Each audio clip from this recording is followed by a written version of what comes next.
Hello viewers, আশা করি সবাই ভালো আছেন।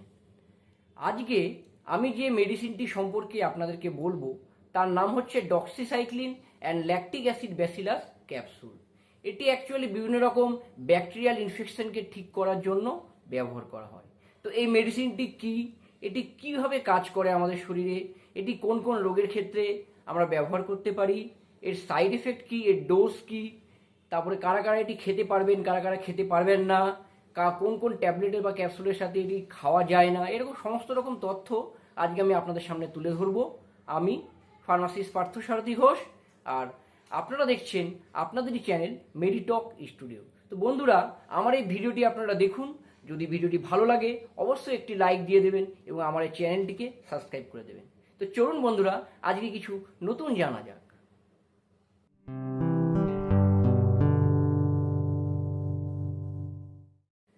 বন্ধুরা, প্রথমে জানা যাক যে doxycycline and lactic acid bacillus এটি অ্যাকচুয়ালি কী।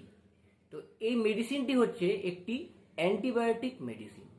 তো এই মেডিসিনের মধ্যে দুটি অ্যাক্টিভ ইনগ্রেডিয়েন্টস থাকে। একটি হচ্ছে ডক্সিসাইক্লিন, যেটি 100 mg স্ট্রেন্থে থাকে, আর একটি হচ্ছে ল্যাকটিক অ্যাসিড ব্যাসিলাস, যেটি থাকে 5 বিলিয়ন স্পোর্সে। তো এই ডক্সিসাইক্লিন এবং ল্যাকটিক অ্যাসিড ব্যাসিলাস এই ক্যাপসুলটি আপনারা মার্কেটে কিন্তু বিভিন্ন ব্র্যান্ড নেমে পেয়ে যাবেন। যেমন আপনার ডক্সড এসএল, ডক্সিলক এলবি, ডক্স এলবি, এরকম বিভিন্ন ব্র্যান্ড নেমে আপনারা মেডিকেল স্টোরে এই মেডিসিনটি পেয়ে যাবেন। তো এবার জানা যাক যে এই doxycycline and lactic acid bacillus ক্যাপসুলটি কার্যকারিতা কী, এটি কীভাবে আমাদের শরীরে কাজ করে। তো যেহেতু আমি বললাম যে এটি একটি অ্যান্টিবায়োটিক, তো এটি কি হচ্ছে, এটি হচ্ছে টেট্রাসাইক্লিন ক্লাসের ব্রড স্পেকট্রাম অ্যান্টিবায়োটিক। এটি ব্যাকটেরিয়া এবং প্যারাসাইট দুটিকেই মারতে কিন্তু সাহায্য করে। তো এর মানে কার্যকারিতা যেটা, এটা কাজ কিভাবে করে। অ্যাকচুয়ালি আমাদের দেহের মধ্যে যে ব্যাকটেরিয়াগুলো থাকে, সেই ব্যাকটেরিয়াগুলোতে কিন্তু কী হয়, প্রোটিন সিনথেসিস হয়। আর ব্যাকটেরিয়ার গ্রোথের ক্ষেত্রে এই প্রোটিন কিন্তু খুব উপকারী, মানে খুব প্রয়োজনীয় একটি জিনিস। এই প্রোটিন ছাড়া কিন্তু ব্যাকটেরিয়াগুলো শরীরে গ্রো করতে পারে না, ব্যাকটেরিয়ার গ্রোথ হয় না। তো এই ডক্সিসাইক্লিনের কাজ হচ্ছে এই ব্যাকটেরিয়ার মধ্যে যে প্রোটিনগুলো সিনথেসিস হয়, সেই প্রোটিন সিনথেসিসটাকে বন্ধ করে দেওয়া। যখন এই প্রোটিন সিনথেসিসটা বন্ধ হয়ে যায়, তখন দেখবেন শরীরের মধ্যে যে ব্যাকটেরিয়াগুলো ছিল, ব্যাকটেরিয়ার যে গ্রোথটা কিন্তু আস্তে আস্তে আস্তে কমতে থাকে এবং এক সময় প্রোটিনগুলো একদম নষ্ট হয়ে যায়, মানে প্রোটিন সিনথেসিস একদম বন্ধ হয়ে যায় এবং ব্যাকটেরিয়াগুলো আস্তে আস্তে মারা যায়। তো এইভাবে ডক্সিসাইক্লিন মেডিসিনটি আমাদের শরীরে কাজ করে। আর ল্যাকটিক অ্যাসিড ব্যাসিলাসটা হচ্ছে একটি মাইক্রো অর্গানিজম। এটি কি করে, এটি আমাদের শরীরে যে গুড ব্যাকটেরিয়াগুলো আছে সেগুলোকে শরীরের মধ্যে রিস্টোর করতে সাহায্য করে। তো এটাই হচ্ছে এর মেকানিজম অফ অ্যাকশন। তো এবার একটা প্রশ্ন হচ্ছে যে এই ডক্সিসাইক্লিন মেডিসিনের সাথে আমরা ল্যাকটিক অ্যাসিড ব্যাসিলাসটা কেন দিই। শুধু তো ডক্সিসাইক্লিন আমাদের মেডিসিন পাওয়া যায়, তাহলে এই ডক্সিসাইক্লিন মেডিসিনটা আমরা কেন দিই না, বা দিলেও আমরা এটাকে কেন ইউজ করি এর সঙ্গে, মানে ল্যাকটিক অ্যাসিড ব্যাসিলাসটাকে কেন ইউজ করি। তো এটির একটি কারণ আছে। কারণটা হচ্ছে, যদি আমরা প্রথমেই বললাম যে ডক্সিসাইক্লিন একটি মানে অ্যান্টিবায়োটিক। তো এটি কি করছে, আমাদের শরীরে ব্যাকটেরিয়াগুলোকে মারছে। ব্যাকটেরিয়া বলতে সেটা ব্যাড ব্যাকটেরিয়া এবং গুড ব্যাকটেরিয়া, সব রকম ব্যাকটেরিয়াগুলোকেই কিন্তু ডক্সিসাইক্লিন মারে। তো এবার ব্যাকটেরিয়াগুলোকে মারার ক্ষেত্রে যেগুলো ব্যাড ব্যাকটেরিয়াগুলোকে মারছে, খারাপ ব্যাকটেরিয়াগুলোকে মারছে, তার জন্য তো আমাদের শরীর ভালো হচ্ছে, এটা ঠিক আছে। কিন্তু এর সাথে সাথে আমাদের ইন্টেস্টাইনের মধ্যে যে গুড ব্যাকটেরিয়াগুলো আছে সেগুলোও কিন্তু মারা যাচ্ছে। আর এই ইন্টেস্টাইনে থাকা গুড ব্যাকটেরিয়াগুলো যখন মারা যায়, তখন কি হয়, আমাদের কিন্তু পেট খারাপ শুরু হয়। পেট খারাপ বলতে আমাদের লুজ মোশন বা পাতলা পায়খানা যেটা আমরা বলি, এই জিনিসগুলো কিন্তু শুরু হয়। তো এই জন্যই আমরা কি করি, ল্যাকটিক অ্যাসিড ব্যাসিলাসটা ইউজ করি। ল্যাকটিক অ্যাসিড ব্যাসিলাসটা কি করে, যখন ডক্সিসাইক্লিন এই গুড ব্যাকটেরিয়াগুলোকে মারতে শুরু করে, এই ল্যাকটিক অ্যাসিড ব্যাসিলাসটা ইন্টেস্টাইনে কিন্তু আবার সেই গুড ব্যাকটেরিয়াগুলোকে রিস্টোর করতে সাহায্য করে। তখন ভালো পরিমাণে রিস্টোর হয়ে যায় গুড ব্যাকটেরিয়াগুলো, তখন কিন্তু আর আমাদের পেট খারাপ বা পাতলা পায়খানা এগুলো কিন্তু হয় না। তো এটি আর এইভাবে আমরা কিন্তু এই দুটো কম্বাইন্ডে ভালো একটা ডিজায়ার এফেক্ট পাই। তো এটাই হচ্ছে এর কার্যকারিতা। বন্ধুরা, এইবার জেনে নেওয়া যাক যে এই মেডিসিনটি আমরা কোন কোন সমস্যার ক্ষেত্রে ইউজ করতে পারবো। তাহলে 1 নম্বর যে সমস্যাটি হচ্ছে, সেটি হচ্ছে স্কিন ইনফেকশন বা সফট টিস্যু ইনফেকশন।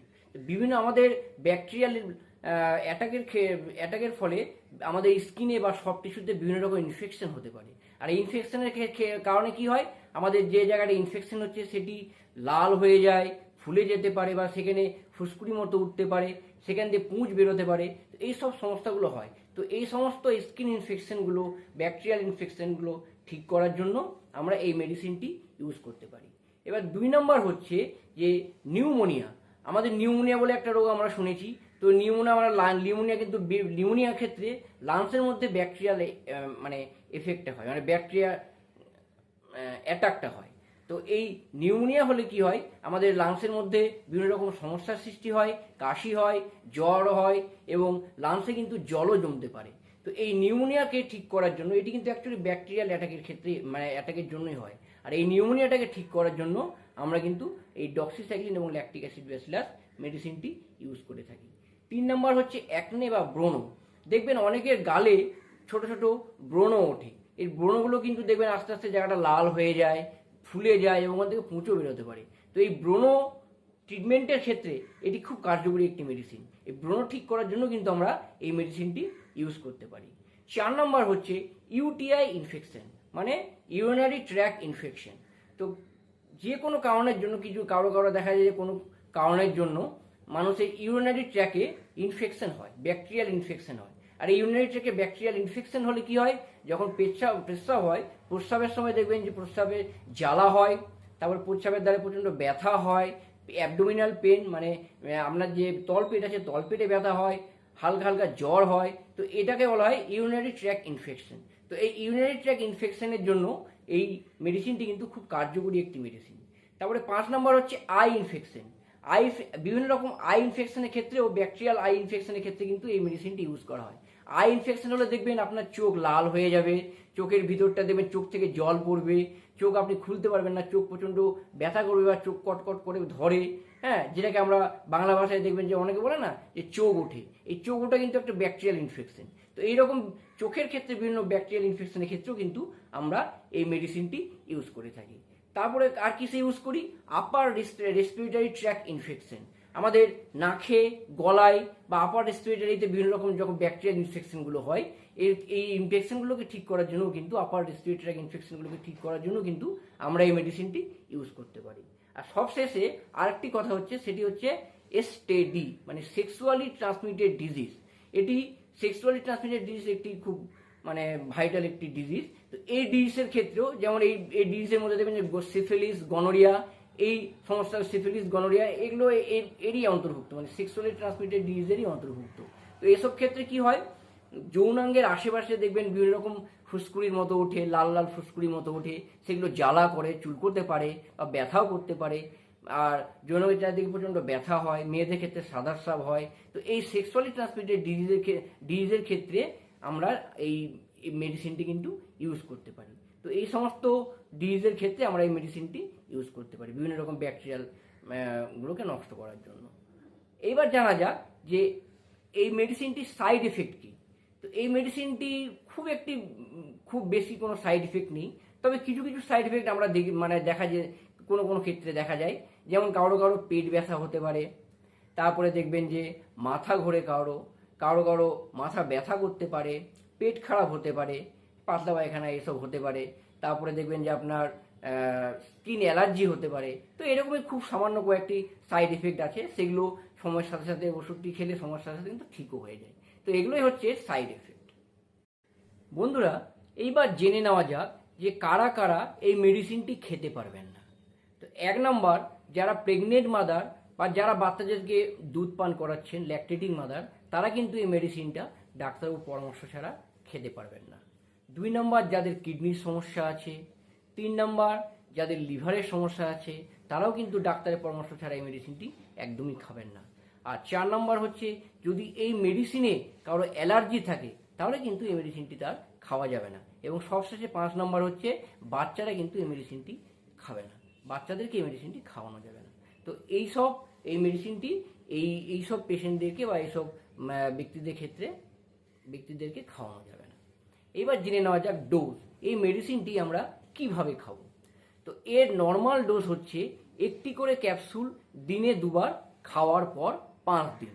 মানে যেহেতু এটি একটি অ্যান্টিবায়োটিক, আপনারা জানেন যে অ্যান্টিবায়োটিকের একটি কোর্স হয় এবং সেই ফুল কোর্স কিন্তু আমাদেরকে কমপ্লিট করতে হয়। তো এটির যেটা কোর্স সেটি হচ্ছে একটি করে ক্যাপসুল দিনে 2বার খাওয়ার পর খেতে হবে, এবং এটি একটি 5 দিনের একটি কোর্স আমরা প্রথমে দিই। এটা 5 দিনের একটি কোর্স থাকে। যাদের ব্যাকটেরিয়াল ইনফেকশন একটু কম আছে তাদেরকে একটি করে ক্যাপসুল দিনে 2বার 5 দিন খেলেই হবে। কিন্তু যাদের এই ব্যাকটেরিয়াল ইনফেকশন বেশি থাকে, যাদের এই ইনফেকশনের সিভিয়ারিটি অনেক বেশি, তাদের ক্ষেত্রে কিন্তু ডাক্তারবাবুরা এই একটি করে ক্যাপসুল দিনে 2বার 5 দিনের জায়গায় কিন্তু সেখানে ডাক্তারবাবুরা এর ডিউরেশনটাকে বাড়িয়ে দেন। মানে 5 দিনের জায়গায় 7 দিন বা 10 দিন বা 15 দিন পর্যন্ত কিন্তু ডাক্তারবাবুরা মেডিসিনটি খেতে বলেন। এটি পেশেন্টের সিভিয়ারিটির উপর, ব্যাকটেরিয়াল ইনফেকশনের সিভিয়ারিটির উপর নির্ভর করে। আর একটি কথা আমি বলে দিচ্ছি আপনাদেরকে, সেটি হচ্ছে যেহেতু এটি একটি অ্যান্টিবায়োটিক, আপনারা কখনোই ভুল ক্রমেও কিন্তু এই মেডিসিনটি নিজে থেকে মেডিকেল স্টোর থেকে কিনে একদম খাবেন না। এক্ষেত্রে কিন্তু আপনাদের হিতে বিপরীত হতে পারে, বিভিন্ন রকম সমস্যা হতে পারে। তাই জন্য আপনাদের যদি কোনো সমস্যা হয়, আপনারা ডাক্তারবাবুর সাথে পরামর্শ করে ডাক্তারবাবুর প্রেসক্রিপশন অনুযায়ী এই মেডিসিনটি কিন্তু যতদিন ডাক্তারবাবুরা খেতে বলবেন ততদিনই খাবেন। নিজে নিজে কিন্তু মেডিসিন একদমই খেতে যাবেন না। আর এবার চলে আসা যাক লাস্টে, সব থেকে শেষে, সেটি হচ্ছে কন্ট্রা ইন্ডিকেশন। মানে কি কি মেডিসিনের ক্ষেত্রে কি কি মেডিসিনের সঙ্গে এই মেডিসিনটি খাওয়া যাবে না। তো এই কিছু কিছু মেডিসিন আছে যার সঙ্গে একসঙ্গে এই মেডিসিনটি আমরা খেতে পারি না বা খাওয়া যায় না। তো সেই মেডিসিনগুলোর নাম হচ্ছে কি, ওয়ারফারিন, রিফাম্পিসিন, কার্বামেজাপিন, সাইক্লোস্পোরিন, ফেনেটোইন, এইরকম কয়েকটি মেডিসিন আছে। এই মেডিসিনগুলোর সাথে আমরা এই doxycycline and lactic acid bacillus মেডিসিনটি একসঙ্গে আমাদের খাওয়া উচিত নয়। কেন খাওয়া উচিত নয়? কারণ এই মেডিসিনগুলোর সাথে যদি আমরা এই মেডিসিনটি ডক্সিসাইক্লিন মেডিসিনটি একসঙ্গে খাই, তাহলে কিন্তু এই ডক্সিসাইক্লিনের যে কার্যকারিতাটা, সেই কার্যকারিতাটা অনেক কমে যাবে। আমাদের যেটা ডিজায়ার এফেক্ট, সেই এফেক্ট কিন্তু আমরা ঠিকমতো পাবো না। তাই জন্য এই সমস্ত মেডিসিনের সঙ্গে doxycycline and lactic acid bacillus মেডিসিনটি একসঙ্গে খাওয়া উচিত নয়। তো বন্ধুরা, আজকে এই মেডিসিন সম্পর্কে আমি আপনাদেরকে বললাম, আপনারা আশা করি ভালো মতো বুঝতে পেরেছেন।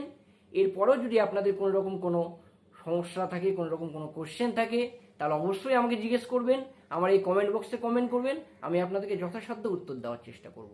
আর যারা এই ভিডিওটি দেখলেন, যদি আপনাদের ভিডিওটি ভালো লাগে তাহলে অবশ্যই একটি লাইক দিয়ে দেবেন। আর আমার দেখবেন ডিসক্রিপশন বক্সের ওখানে একটি থ্যাঙ্কস বাটন আছে। যদি আপনার মনে হয়, আপনারা আমাকে এই থ্যাঙ্কস বাটনটিতে ক্লিক করে থ্যাঙ্কসও জানাতে পারেন। আর নতুন যারা দর্শক এই ভিডিওটি ভিউ করলেন, তারা অবশ্যই আমার এই চ্যানেলটিকে সাবস্ক্রাইব করে দেবেন। কারণ এই চ্যানেলটি সাবস্ক্রাইব করলে আপনারা এই নতুন নতুন যে আরও ভিডিওগুলো আসবে সেগুলোর নোটিফিকেশন আপনাদের কাছে যাবে, আপনারা সেই ভিডিওগুলো দেখতে পাবেন। তো বন্ধুরা, আজকে এটুকুই। নমস্কার।